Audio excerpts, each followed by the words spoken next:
डगरिया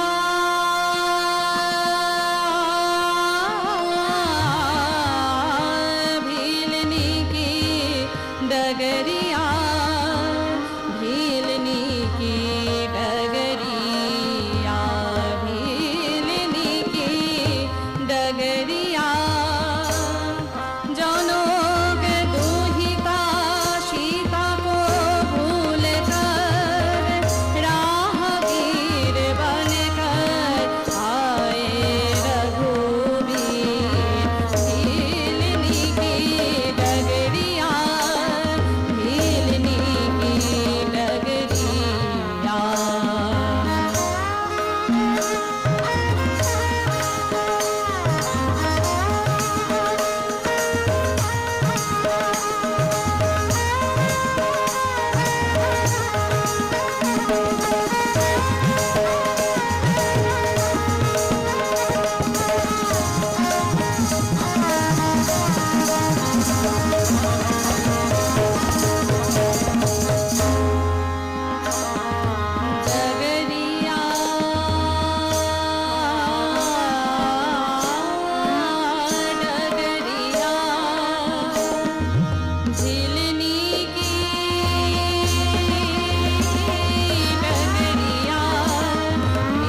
कुटिया में आते समय प्रभु श्री राम आहिस्ता आहिस्ता यानी धीरे धीरे आ रहे हैं।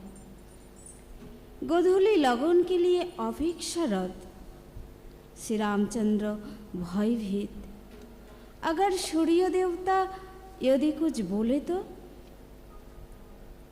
सूर्य देवता ने कहा, राम, मैं भी अपनी पत्नी सांगा के लिए बहुत तड़पाया।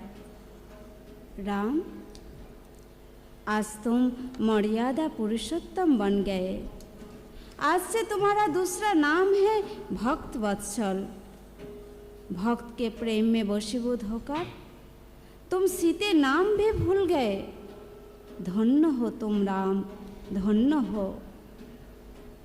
श्री रामचंद्र जी आ रहे हैं। अनेक दिनों के बाद चलने में आराम मिला, क्योंकि फूल बिछाया हुआ है। प्रभु की दृष्टि धरित्री पर नहीं जाती है। धरित्री प्रभु को कोसती है, लेकिन अभी धरित्री को राम का स्पर्श नहीं हो रहा है। चारों ओर फूल ही बिछा हुआ है। वात्सल्य प्रेम रस सागर में भक्त और भगवान अत्यंत ही वेदना के स्वर में श्री रामचंद्र पुकारे, मैया।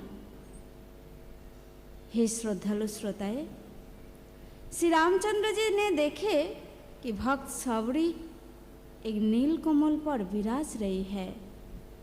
भक्त भगवान के लिए समाधि लगाते हैं। यह उल्टा हो गया। भक्त को देखकर भगवान समाधिस्थ हो गए। देवलोक, गंधर्व लोग सभी जन हाथ जोड़कर सबरी की स्तुति कर रहे हैं।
लक्ष्मण जी अपने भैया को सावधान कर रहे हैं। भैया सावधान हो जाओ, ये वनवासिनी मायाविनी है। लेकिन कौन किसी का बात सुने।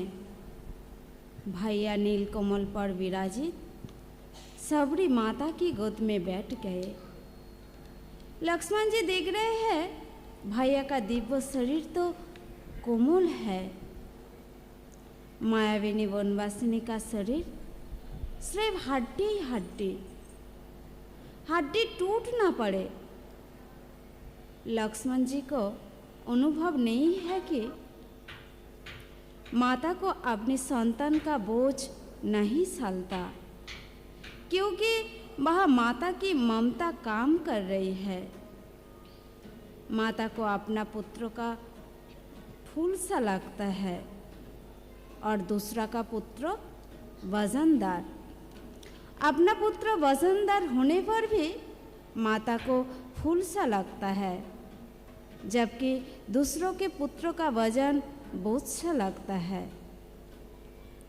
लक्ष्मण जी के अंतर्मन कहाँ रहे हैं? तुम तो निरे घोगा वसंत हो। भला भगवान की लीला माई कैसे हो सकती है? वो तो अप्राकृतिक है।